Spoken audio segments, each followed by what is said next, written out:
Très heureuse de vous retrouver, mesdames, messieurs, bonsoir et bienvenue à ce condensé de l'actualité. Impressionnante participation du Ballet national du Bénin, BNB, à la première édition du Carnaval Morindi en Côte d'Ivoire.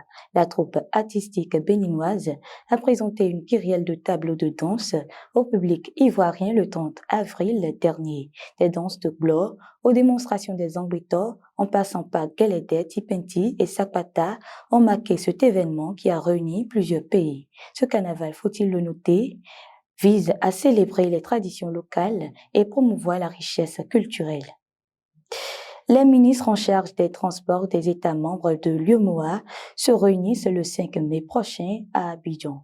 Cette rencontre s'inscrit dans le cadre de la mise en œuvre du projet régional de la boucle ferroviaire Abidjan-Ouagadougou-Niamey-Cotonou-Lomé.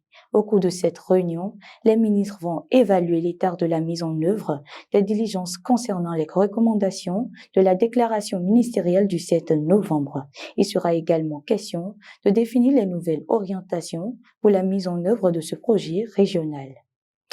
L'Union européenne a tenu une réunion d'urgence sur le Kosovo ce mardi 2 mai à Bruxelles. Cette rencontre fait suite aux élections municipales controversées du Nord Kosovo du 23 avril dernier. Les leaders kosovars se sont concertés en urgence pour trouver une sortie de la crise. Au cours de cette réunion, ils ont discuté des disparus et des associations des communes serbes.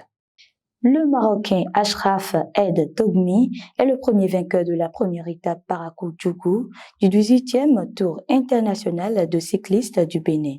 Il a remporté le maillot jaune avec un parcours de 132,53 km en 3 heures 4 minutes 57 secondes et une vitesse moyenne de 43,3 km par heure. Il est suivi du Camerounais Kamzong Abosolo Clovis qui vient à la deuxième place et le Burkinabé Koné Souleymane finit 3e. Cette première étape de la Tour cycliste internationale a été lancée dans la matinée de ce mardi 2 mai à Parakou avec 63 coureurs. La deuxième étape prévue pour ce mercredi 3 mai démarre de Parakou à Savé. Depuis 2019, l'ONG Chaque enfant a droit à la vie et son partenaire Graines de Vie, en collaboration avec le ministère du Cadre de Vie et des Transports, chargé du développement durable, met en œuvre un grand programme de reboisement pour un Bénin vert à l'horizon 2030, afin de lutter contre les réchauffements climatiques.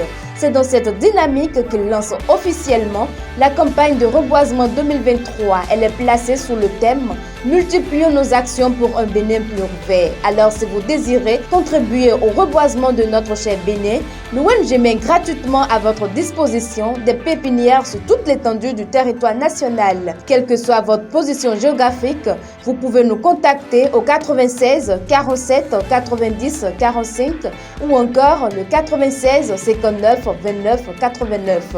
L'arbre, c'est la vie.